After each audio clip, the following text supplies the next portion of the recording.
Welcome friends, स्वागत करते हैं ईबीएस समाधान के एक और नए लेक्चर में आप सभी का। और जो हमने पढ़ रहे थे बीएससी केमिस्ट्री पढ़ रहे थे, जिसके अंतर्गत हमने सेमेस्टर सेकंड स्टार्ट कर रखा था और पेपर फर्स्ट उससे पहले हमने कंप्लीट कर लिया है। जिस बच्चों ने नहीं देखा है वो जाकर देख ले। सेमेस्टर वन हमने अच्छे से कंप्लीट है वहाँ पर कर लिया है। अब जो हमने स्टार्ट कर रखा था पेपर सेकंड की फर्स्ट यूनिट एल्किल हैलाइड के बारे में स्टार्ट कर रखी थी, जिसके बारे में हमने कुछ उसके गुणों के बारे में, सबसे इम्पोर्टेंट यहाँ से क्वेश्चन बनता है SN1 व SN2 अभिक्रियाओं के बारे में पढ़ा था। प्रीवियस क्लास के अंदर हमने कुछ उसको प्रभावित करने वाले कारकों के बारे में पढ़ा था। अब देखिए आज हम कुछ पढ़ेंगे प्रमुख जो होती है नाभिक स्नेह प्रतिस्थापन अभिक्रियाओं के बारे में पढ़ेंगे। उससे पहले एक मन में क्वेश्चन आता है, क्वेश्चन बनता भी है उसका, SN1 व SN2 अभिक्रियाओं में अंतर। अगर अंतर की बात करोगे कुछ 3 से 4 अंतर अपने दिमाग में याद रखना। देखो SN1 व SN2 आप अच्छे से पढ़ लोगे तो अंतरों को परिभाषित करना बहुत आसान हो जाता है। जैसे SN1 अभिक्रिया है वो एक अणुक होती है, SN2 दो अणुक होती है। जब वेग की बात करोगे तो SN1 अभिक्रिया में नाभिक नहीं क्या करता है, प्रभाव नहीं डालता है, SN2 के अंदर डालता है। क्रम की बात पूछते 3 डिग्री 2 डिग्री 1 डिग्री होता है, उसके अंदर 1 डिग्री 2 डिग्री व 3 डिग्री इस प्रकार से उसमें क्रम होता है। वहाँ पर कार्ब धनायन है SN1 अभिक्रिया के अंदर वहाँ पर बनता है। SN2 अभिक्रिया के अंदर देखोगे तो कार्ब धनायन का निर्माण नहीं हो रहा होगा। ठीक है, यह 2 पदों में संपन्न होती है SN1 अभिक्रिया, केवल एक पद में होती है संपन्न। ये ना SN2 अभिक्रिया को थोड़ी सी तेज गति से हो जाती है और वो होती है मंद गति से होती है। तो 5 से 6 अंतर है, आप ध्यान में रखिए, क्योंकि जितना आप पढ़ोगे प्रभावित करने वाले कारकों तक अंतर आप आसानी से उसके लिख सकते हैं। अब जो हम बात करने वाले हैं इसके कुछ रिएक्शनों के बारे में। पहली आती है जलीय क्षारों के साथ रिएक्शन। अब जलीय क्षार कौन से होते हैं? पहले हम लेते हैं एल्किल हैलाइड। क्या लेते हैं? Alkyl halide. इसके साथ हम करते हैं, या तो आप KOH के साथ कर लीजिए जलीय, या क्या ले लेते हैं हम AgOH।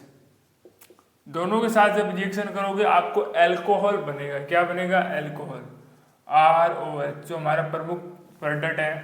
और सह उत्पाद क्या बन जाता है इसमें? KX। अगले बात करते हैं एल्केनाइडों के साथ अभिक्रिया। जब एल्किल हैलाइड एल्किन ऑक्साइडों के साथ रिएक्शन करता है, और इसका सबसे इंपोर्टेंट अभिक्रिया है, नेम रिएक्शन दिखाई दे रही होगी इंपोर्टेंट, तो इसको विलियम ईथर संश्लेषण भी कहते हैं। कुछ नहीं करना है, एल्किल हैलाइड की रिएक्शन हम RONA के साथ कर देते हैं। जब करते हो तो बनता है आपके पास ईथर। क्या बनता है? ईथर, और यहां से निकल जाता है NX। क्या बन रहा है? इधर ईथर बन रहा है। इसका आंसर विलियमसन ईथर संश्लेषण कहते हैं। दूसरी आती है वुड्स अभिक्रिया। ये भी बहुत इंपॉर्टेंट है, 12th क्लास के अंदर भी आई थी, यहाँ पर भी आने का बहुत संभावना है। तो इसमें हम 2 एल्किल हैलाइड लेते हैं, 2 सोडियम लेते हैं, और यहाँ से बनता है R, और R यहाँ पर बन जाता है 2Na। तो रिएक्शन कुछ इस प्रकार से होती है। चौथी रिएक्शन की बात करते हैं हम एल्किल हैलाइडों का अपचयन। एल्किल हैलाइड RX2H अपचयन किसकी उपस्थिति में करना है? लिथियम एल्यूमिनियम हाइड्राइड की उपस्थिति में। तो यहाँ से बन जाता है RH और HX, ये निकल जाता है। ठीक है, जहां पर आपको R दिखाई दे रहा होगा वहां पर कोई भी एथ, मेथ, प्रो, ब्यूट को उस प्रकार का समूह ले सकते हो। एक्स की जगह बात करें क्लोरीन, ब्रोमीन, आयोडीन, वो ले सकते हैं। ठीक है, अब हम बात करते हैं सोडियम एल्केनाइडों के साथ। किसके साथ? सोडियम एल्केनाइडों के साथ। तो एल्किल हैलाइड सोडियम एल्केनाइड है वो कुछ इस प्रकार से होते हैं, C और Na। ठीक है, अब बंद की बात करोगे इनके मध्य,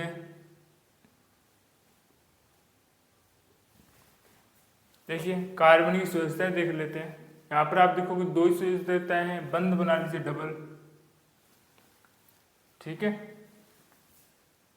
ट्रिपल बॉन्ड बना लीजिए, सॉरी। इस प्रकार की वजह बंद पाया जाता है। निकलता है क्या, इससे NX निकल जाता है। यहाँ पर क्या बचता है देखिए, RCCC और R। इस प्रकार से कुछ बंध बनाता है ये। अब बात करते हैं सल्फाइडो लवणों की बात करते हैं। पुनः RX NaSH, इससे वापस NX निकल जाएगा, क्या बना लेगा, RSH। कार्बोक्सिलिक अम्ल की बात करते हैं।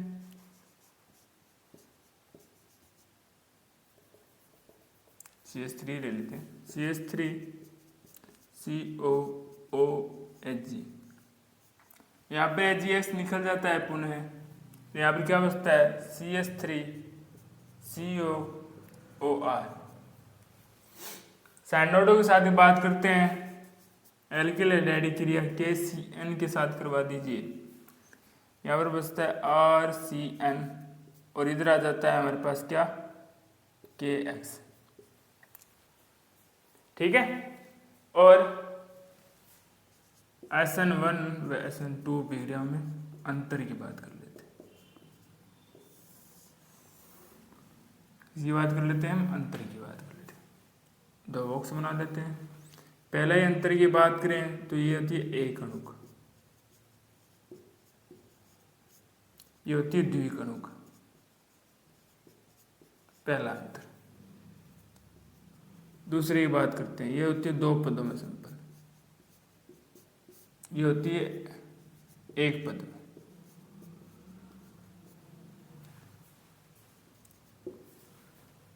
वेग NU पर निर्भर नहीं करता, यहाँ पर वेग निर्भर करता। क्रम की बात कर लीजिए, सबसे स्थायी होता है 3 डिग्री, फिर 2 डिग्री, फिर 1 डिग्री। इसमें बात कर लेते हैं 1 डिग्री, 2 डिग्री व 3 डिग्री। 500 की बात करते हैं। ठीक है, ये होती है तीव्र गति से, ये होती है मंद गति से। ठीक है, ये ध्रुवीय इलाकों में क्या होती है, विले। ये क्या होती है, अविले। ये हो चुके हैं इसके अंतर, आप अंतर लिख सकते हो इसको। ठीक है, मैंने शॉर्ट्स में लिखा है, इसको आप कंप्लीट भी लिख सकते हैं। एक बार इसको अच्छे से आप नोट डाउन कीजिए, फिर कुछ और इसकी केमिकल रिएक्शनों को आगे पढ़ते हैं।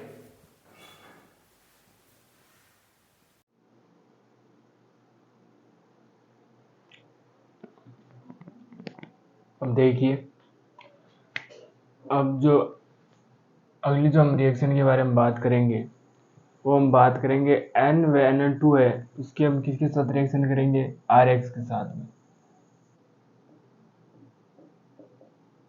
RX एल्किल हैलाइड, हम एक अणु लेंगे। अब देखिए, ये दो भाग में टूट जाता है, एक ये प्लस में टूट जाता है, ये माइनस में, और ये भी प्लस में और ये माइनस में टूट जाता है।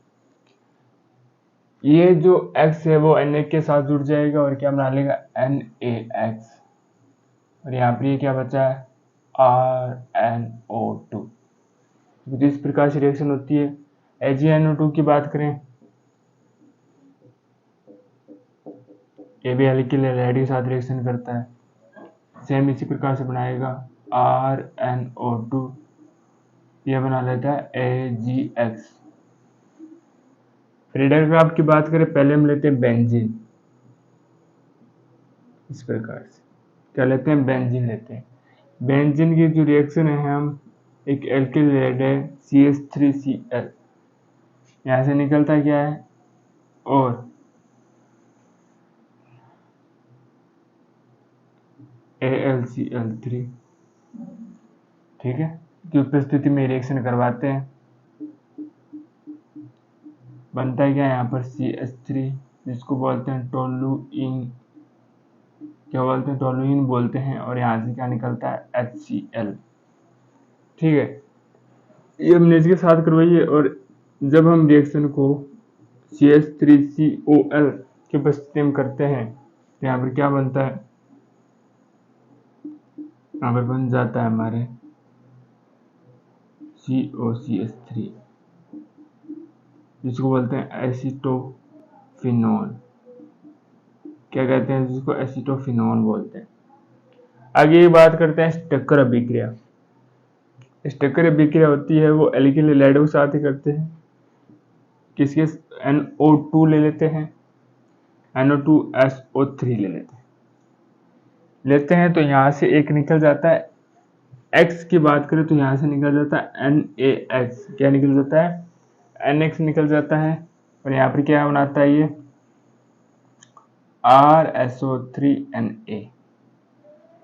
ठीक है, गिन्यार अम्बिकिन में बात करें हम एल्किल हैलाइड लेते हैं, Mg ले लीजिए शुष्क ईथर की उपस्थिति में।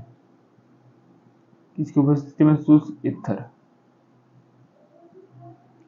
तो ये क्या मिलता है, RMG और X। क्या बनाता है, RMGX बना देता है। अब जिंक की बात करते हैं, इसमें हम 2 जिंक के अणु लेते हैं पुनः शुष्क ईथर की उपस्थिति में। ये बना लेता है RZn2ZnH2, 2 इसकी भी अणु ले लेते हैं।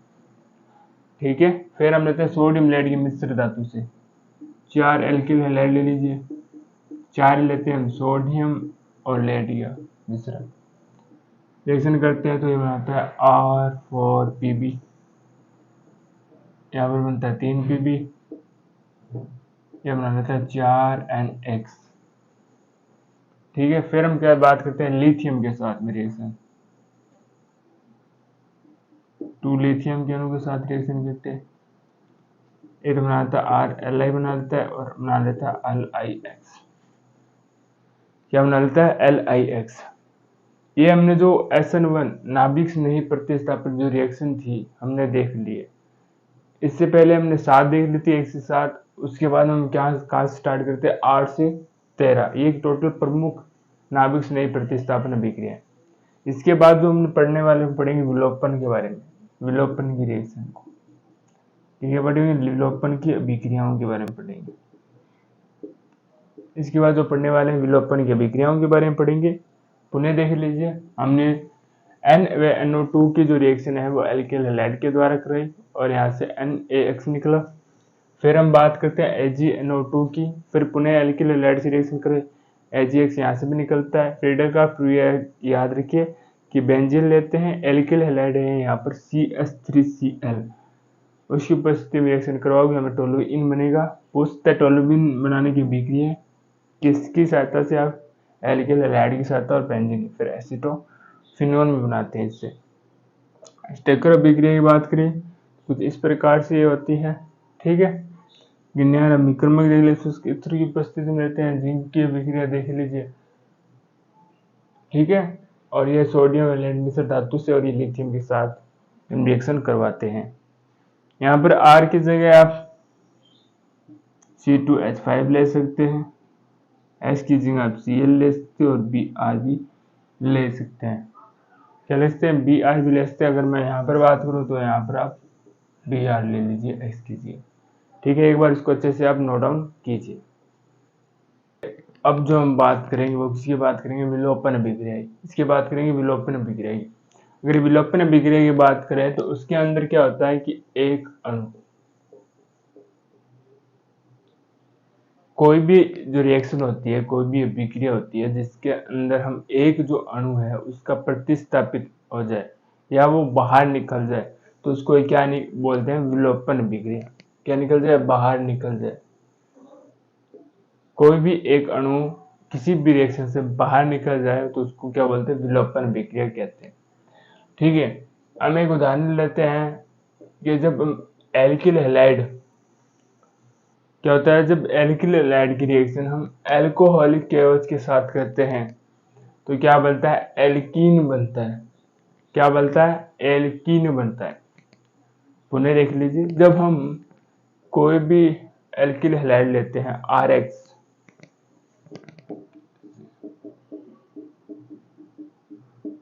इस प्रकार से कोई रिएक्शन है,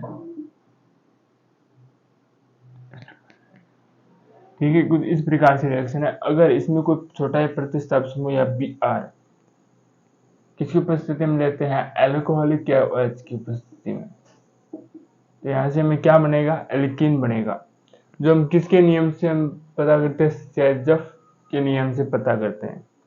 सेजफ के नियम से क्या करते हैं, उसको पता करते हैं कि हमें एल्कीन जो बना है वो कितना ज्यादा बना है और किस एल्कीन के बनने की संभावनाएं अधिक होती है। अब सेजफ का नियम क्या होता है, सेजफ नियम होता है कि विहाइड्रोजनीकरण के द्वारा हमें पता चलता है सेजफ के नियम के अनुसार कि कौन से एल्कीन ज्यादा बने हैं। ठीक है, पुनः सुन लीजिए, विलोपन अभिक्रिया वे होती है जिसके अंदर कोई छोटा समूह बाहर निकल जाता है तो वह अभिक्रिया विलोपन अभिक्रिया होती है। विलोपन अभिक्रिया के अंदर हम अगर एल्किल हैलाइडों की बात करें तो उससे क्या आता है, एल्कोहलिक KOH की जब एल्किल हैलाइड के साथ रिएक्शन करते हैं तो हमें एल्कीन बनता है, जिसको हम किससे द्वारा ज्ञात करते हैं, सेजफ के नियम से ज्ञात करते हैं। सेजफ का नियम क्या होता है, विहाइड्रोहैलोजनीकरण के द्वारा हमें पता चलता है कि कौन सा एल्कीन सबसे अधिक बनने वाला है। अगर मैं बात करूं यहाँ पर एल्कोहलिक KOH की, तो यहाँ से क्या हो जाता है, एक HBr क्या निकल जाता है, HBr निकल जाता है। जब यहाँ से HBr निकल जाता है तो कुछ इस प्रकार से होता है, यहाँ पर एक बंध टूटने वाला है।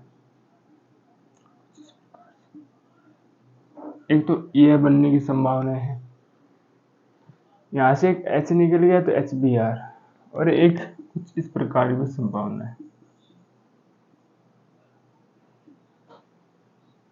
इस प्रकार से कि H एक यहाँ से निकल जाता है और ये क्या बना लेता है, कुछ इस प्रकार से रिएक्ट कर लेता है। जो इसके बनने की संभावना होती है वो लगभग 81% होती है।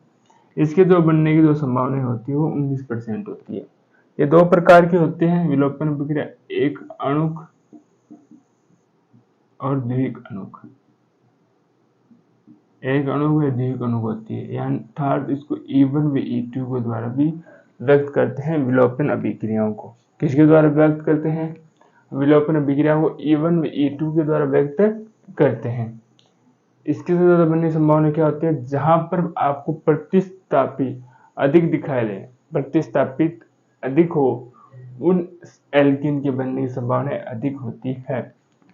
लिख लीजिए, जहां प्रतिस्थापी अधिक हो उस एल्कीन की बनने की संभावना अधिक होती है। ठीक है, आशा करते हैं आज का लेक्चर आपको अच्छे से समझ में आया होगा। ठीक है, लगातार रिवीजन करते रहिए और कुछ भी समझ में नहीं कमेंट बॉक्स में लिख दीजिए, आने वाली क्लास के अंदर उसका जरूर सोल्यूशन दिया जाएगा। मिलते हैं आपको एक और लेक्चर में, धन्यवाद।